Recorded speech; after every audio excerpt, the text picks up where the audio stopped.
Cuba, a once thriving country, colourful, progressive and happy. But for the people who fled the country, it's now a sad, dark place with missed opportunity. I'm fascinated by the multi-race of people from Cuba and their stories. I'm going to discover everything Cuban right here in Miami.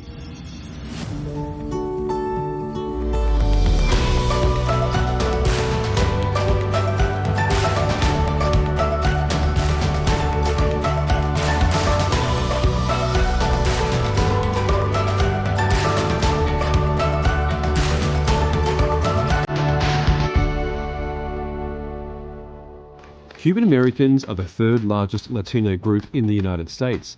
Texas, New Jersey, California and New York all have a significant Cuban American population, but no state beats Florida. With a population of around 5.5 million people, Miami is the fourth largest urban area in the United States. Sitting along the Atlantic coast of South Florida, Miami is a major port city and leader in cultural, finance, arts, international trade and entertainment. There are over 300 high-rises in downtown Miami now, making it the third tallest skyline in the country. A major tourism hub, Metropolitan Miami ranks second in the US after New York City for having the most international visitors.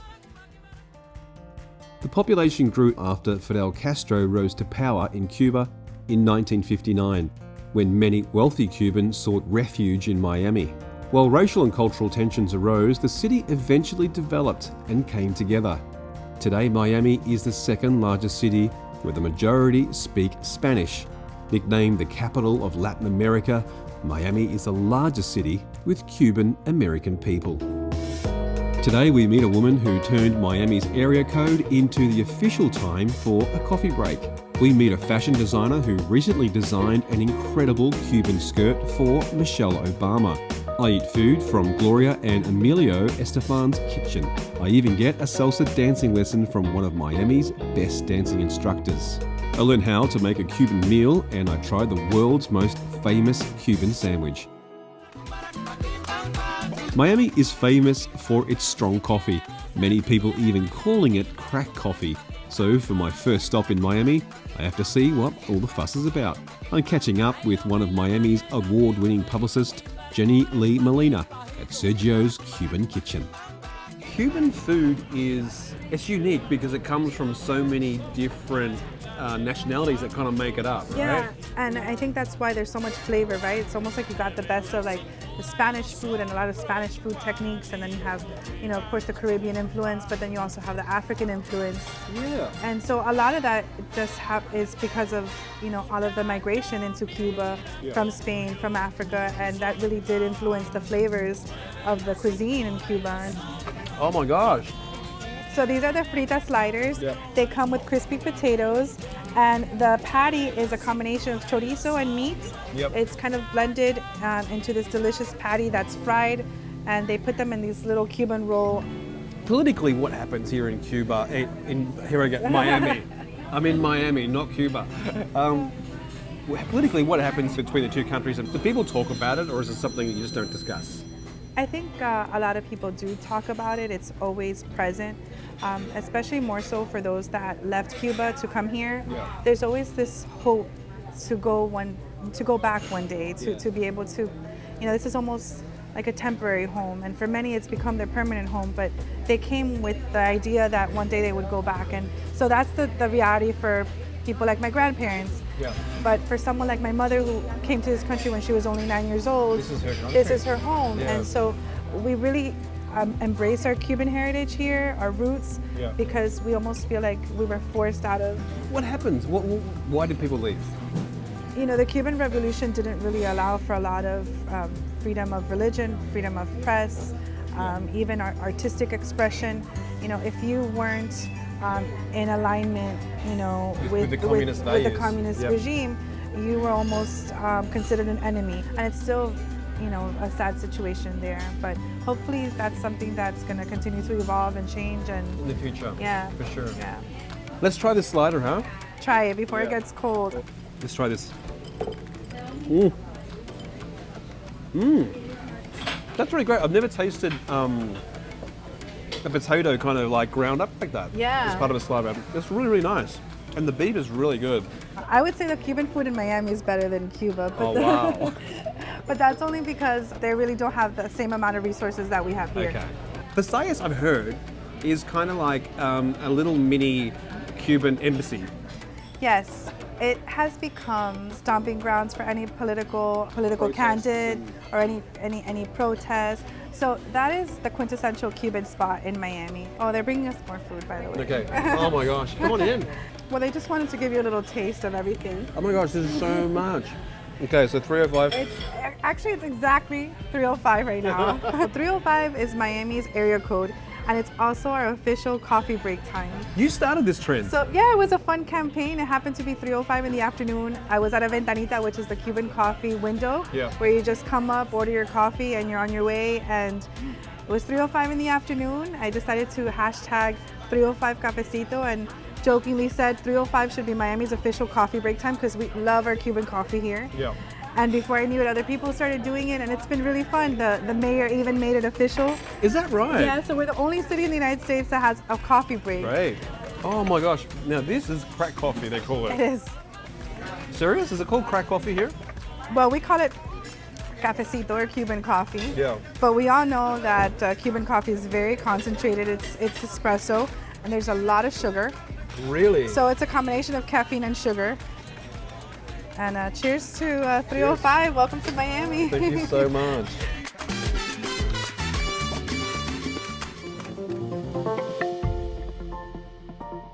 From one remarkable woman to another, I'm meeting up with one of Miami's hottest fashion designers, Yas Gonzalez, whose designs are getting a lot of buzz. Your fashion kind of tells your story, isn't it? This is a real representation of your journey. Yes, this collection, it's very special to me. It's very personal. I visited Cuba after 20 years, and when I saw the architectures, the floors, the beautiful things that were missing color. You know what? Cuba, the island, gave me life, and I said, I'm gonna give it back the best way that I know how to do it, which is fashion. So it's like, from the bottom of my heart, I actually took a picture of the floor of my grandmother's house in Cuba, and it's one of the dresses. I can show you guys. That is amazing. One of the trash cans in one of the most iconic places in Cuba had a little thing that said Liberty. So I created that onto like the front of one of my dresses, and all the celebrities are like, wow, how did you take that from a trash can in Cuba to this and make it look so beautiful? You're so smart. You're really just so talented, and it shows because I mean you deal with celebrities all the time. Yes. I mean you're at the Grammys every year. Yes. and I mean just to name a few, some of the celebrities that you've dressed. I've dressed Michelle Obama, Jennifer Lopez, Ricky Martin. The Michelle Obama skirt. I mean, what was the inspiration for that? The inspiration was the whole opening of the museum. We actually called it the museum skirt. It was a remembering of all the African American people that are involved within the museum that are going to be part of the museum. So I got all their pictures and I put them together, and we made a beautiful piece of art that printed onto the fabric and created the skirt. It's just beautiful, and it's also now, it will be forever remembered in history, that dress. Because only recently this year, it was inducted into a museum. Yes, yes. And actually, Miss Catherine, she's the owner of Radio 1, she gave me a call that day, and she said, guess what? Mr. Obama told me that every woman in the United States should be wearing that skirt. And I was like, oh Amen. My God. I felt so proud of myself, I couldn't believe it. So this little Cuban person made that.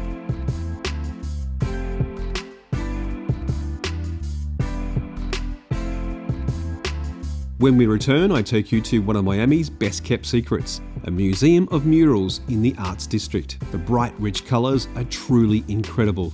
And I eat some incredible Cuban food from Cuban-American singer Gloria Estefan's hot new restaurant, Estefan Kitchen.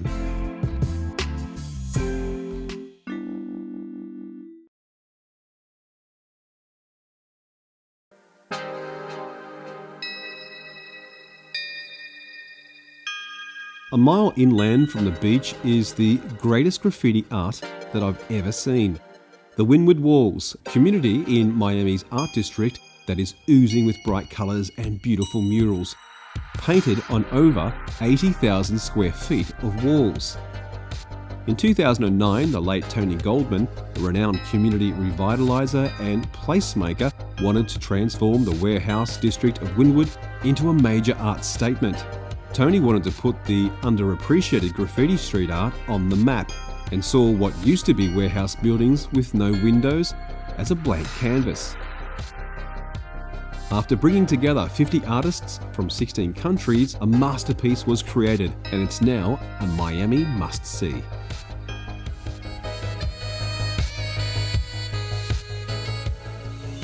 About 15 minutes away from Wynwood Walls in the Miami Design District is Cuban music sensation Gloria and Emilio Estefan's newest restaurant, Estefan Kitchen. I meet up with local TV news reporter Constance Jones to try some of their food. So welcome to Estefan Kitchen. We opened in March this year. So Emilio and Gloria are so excited to present a little bit more of Cuban cuisine here in the Miami area. Thanks so much for having me here, because this is a really good choice. I mean, how better to encapsulate luxury Cuban than with, of course, the luxury girl herself, Gloria Estefan. Yes, She's just gorgeous. I mean, I remember back in the 90s, she was the biggest thing. she was the biggest thing. I remember her on my screen. She was on MTV screaming, "Get on your feet," and dancing, and oh my gosh.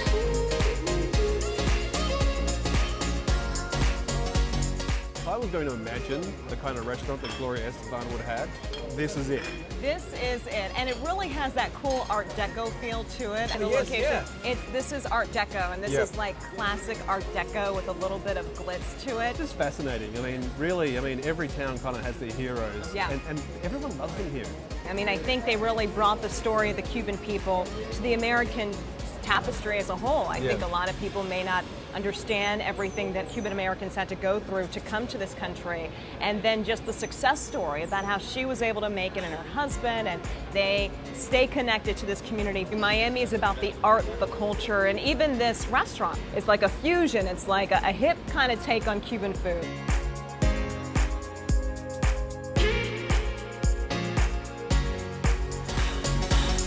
Gary and Constance are going to be enjoying a delicious Cuban risotto that can only be found here at Estefan Kitchen. And the ingredients are really unique. It's actually Valencia rice. We have Fontana cheese and some sweet plantain, and it's all sauteed in a wonderful truffle oil. Let's try this, shall we? Yes, So, so good. the steak. And these red things are really cool too. What are they? This is so good. Actually, I won't come in. I'm already Let's do it. Okay. really munching into it. You know, I don't know Oh what my gosh, this is so delicious. this is really good. And you know, this is not your grandma's Cuban food. Like, Oh, this no. is such a nice combination of you still feel that Cuban feel with it, and the spices that are in there, but just that little touch of Italian, and really that is what Miami is. Miami's such a mix and a melting pot. Like, this definitely represents Miami. A little is bit so of true. Cuban, a little bit of Italian, a little bit of this and that. It's just beautiful. It is. Just tasting that beef there. I mean, that was it's cooked to perfection. Still very, very moist and soft, but crusty, which is just the way I like it. And this risotto, I mean, this rice is just cooked to perfection. And for me, I love the plantain because it adds a sweetness that you wouldn't normally get in a risotto, right? Yeah, it's a nice mix of it all. I mean, the steak personally is my favorite. I mean, the meat, nice and thin, cut up just right, seasoned just enough to add that little crisp too to the top of it. Just great. This is probably the only place in the world you can actually get a Cuban risotto. This is the only place in the world that you can get a Cuban risotto. No. And leave it up to Emilio and Gloria to put the two ideas together for something like this. This is amazing. When we return, I'm checking out the world's most famous Cuban restaurant, Versailles, to try the world's most famous Cuban sandwich with one of Miami's hottest chefs, Anna from the Real Housewives of Miami.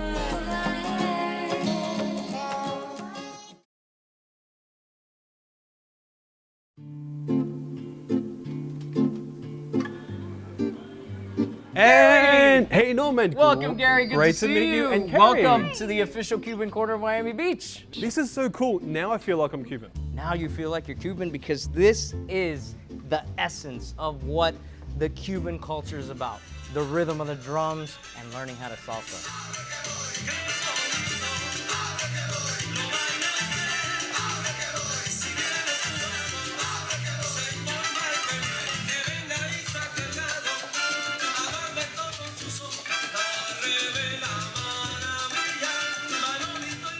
So it's very simple. Okay. All right, salsa, we're gonna start like we're marching.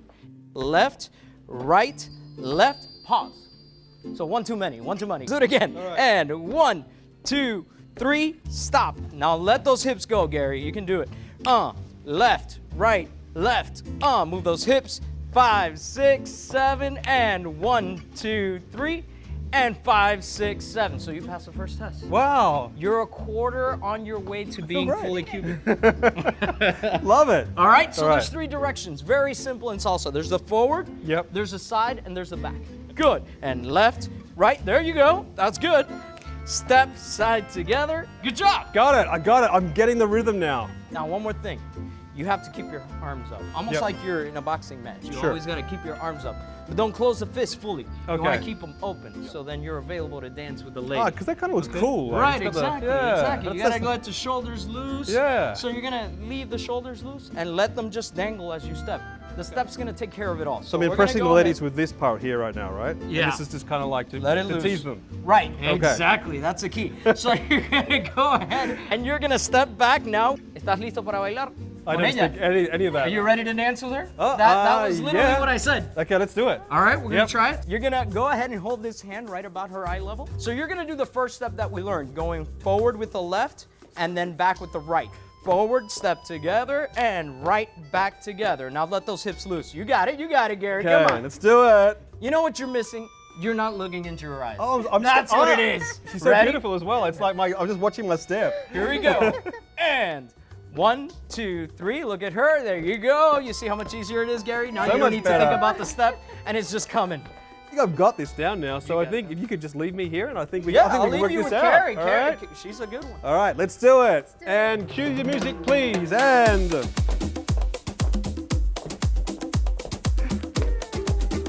there we go. Yeah. Hey, we got it. Thank you so much.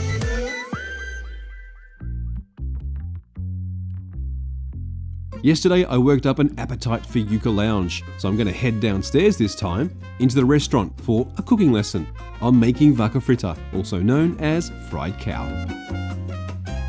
Thank you so much. We're going to do some real Cuban food today. We make the traditional Cuban plates. Yep. It's the Vaca Frita. Do you know what? It's amazing. Everybody here speaks Spanish. I feel like English is the second language here, right? In Miami, they're the first speak Spanish. Yeah. At the second speak English. English. First, this is the blade meat. It's beautiful. So that was already pre-stewed, right? We cook this first for 2 hours and a half. Oh wow, so it's really tender, right? Yeah, it's tender with the onions, carrots, celery, everything. We boil when it's It just ready. falls apart. Okay, now we put in the oil, complete seasoning. Okay, so what's the seasoning made of? There's herbs and... Yeah, it's herb. It's the mixed herb with the salt. Okay, perfect. Yeah. Oh yeah. Okay, so it's browns. I mean, it's already cooked, so all you're really doing is just browning it, right? This is nothing is cooked. Yeah, nothing's cooked, all raw. It's raw. Okay, Everything yeah. is raw. Okay. Okay, great.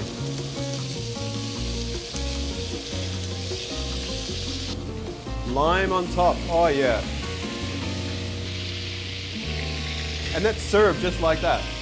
That's how you serve it to the customer? This dish we serve it with more rice and the shrimp plantain fry.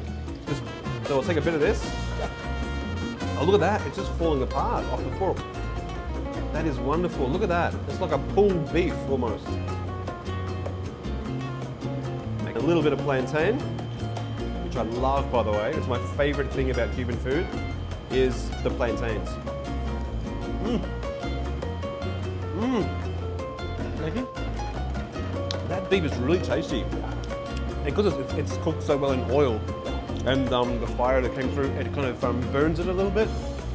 It makes it really, really good to taste. The flour is made when it's boiled with onion, carrot, celery, with some ingredient. It's coming to the So much flavor.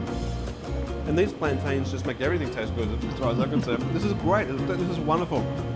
I feel like a real Cuban. But I have a little bit more room for some dessert. What have you got for me? pineapple stuffed with pineapple, with strawberries, and rum.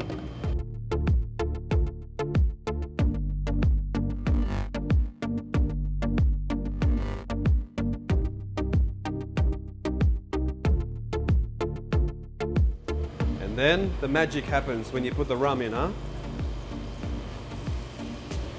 Oh, that looks fantastic. Oh yeah, you can smell the rum. So the alcohol kind of draws the flavors out. Oh wow, that looks so cool. You know what? Even if it doesn't taste good, it just looks so good.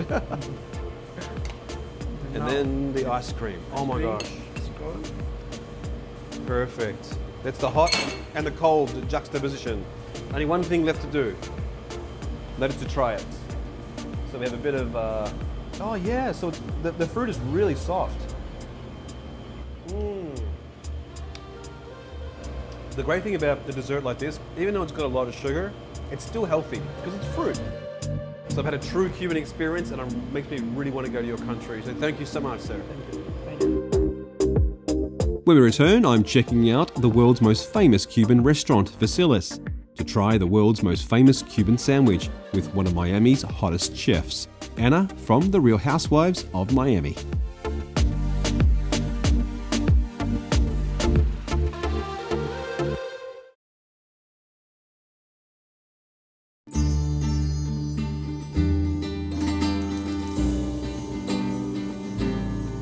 So great to catch up with you. Thank you. I've seen you on the Real Housewives of Miami. Yes. And why didn't you ever throw anything and call someone a bitch? Why didn't you ever do that? Well, several reasons. There's a little thing called dignity that I'm rather attached to, but besides that, I have 2 daughters, and I don't, I'm their role model. And so for me, it was just an opportunity to kind of show my widgets and show that I had stuff to sell. Well, that's the thing. I mean, you have 3 books on food, and food is your thing, isn't it? Food is my thing. And it's not about eating it, although I do enjoy that. It's about cooking it and making it for other people and experimenting with it and just... Is it all Cuban? My books are Cuban because, you write what you know. Yeah. And my books really aren't just a compilation of recipes. There's a lot of anecdotes about what it was like growing up first-generation Cuban American. You know what? Even though you didn't grow up there, Right. I can still see your connection and your heartfelt angst feel about very your much- country. yes. The thing that you have done is food is your passion, and you've turned it into a business. I Yes. mean, your cookbooks sell really well. Yeah. And your Skinny Latina. Yes, they're marinades and sauces, and that also happened by accident. I started with a marinade that it was something that I used to put together just to kind of quickly, it was like a flavor enhancer. yeah. It was, and then my friends' stuff, they would call it crack. Give me that. That thing's crack. It's the crack dressing. Yeah, so I started putting it in mason jars, giving it to people, and then I thought, I need to bottle this. I don't know how to say the name of this place. Is it Versailles, like Versailles, I said? just Oh, like really? the one in Paris. So is it named after the one in Paris? It is, and it is kind of like a tongue-in-cheek thing. It's funny because when my daughter was in Paris recently, she went to visit Versailles, she goes, this is the wrong Versailles, there's no croquetas here. This place is really gaudy. It's kind of like... It is. and there's no... They're not even apologetic. They're not apologizing for it. It is the juxtaposition of mirrors and chandeliers and really just kind of Cuban comfort food. Yeah. It's always so busy here, right? It is busy at all times, and it's just kind of the unofficial town hall for the Latin community. It really fascinates me how that happens. Yeah. Because if there's a protest or something goes bad in Cuba... Oh, yeah, when Elian happened, Yeah. I mean, it was scary, the Wow. protest, it was crazy. It was all here. Yeah, it's because the wonderful thing about Versailles is that it's a place where people come to celebrate. But if there's a funeral, Yeah. this is where you come to mourn because, food makes everything better. Yeah. If you won the baseball game, then you come here. The Heat win a championship, this is where they celebrate. Wow. Every president since Nixon has campaigned here. So we're having Cuban sandwich. This is a Cuban sandwich. The Cuban sandwich is very famous. Yes. And this is the real deal, right? And this is the best one. Okay. Anyway. So what's going on here? What's actually in it and what makes it Cuban? There are many other places that have variations, like there is in Tampa, their version of a Cuban sandwich, and because there's so many Italians in Tampa, Yeah. they put salami and mayo in it. Fusion. Sacrilege. No. Forget fusion, sacrilege. And this is the real deal. And that's why my first book, it was like, I don't want low carb, I don't want anything. I want the hardcore fattening, I don't care. Well, Cuban sandwich, if you see, it is pork, and more pork because we love our pork, right? You really do. So you have ham, Yep. you have roast pork loin, you have Swiss cheese, pickles, and mustard. Okay. And it's all pressed down Yeah. on Cuban bread, and you should take a bite of it Well, because this one is actually produced so well. I'm gonna try it. I'm gonna try it right here with you. you try it. Yum. And the cheese is actually Yes, and is it's melted. Melted. Well, that's the thing. Not everybody does it well. Honestly, they take such great pride, and it's not just because I wrote their cookbook. I have been coming here since I was a child. This place has been here for close to 50 years. So after my ballet recitals, I came here. I was always here. So this has always been a part of my life. And when we are still go out anywhere, or we go to a party or a gala or whatever, we always end up here. Even if it's just to have a Cuban sandwich or the Cuban toast with café con leche, which is our café au lait. Next time on United Plates of America, we meet some remarkable people in some beautiful cities and we sit down and enjoy some incredible plates of food together.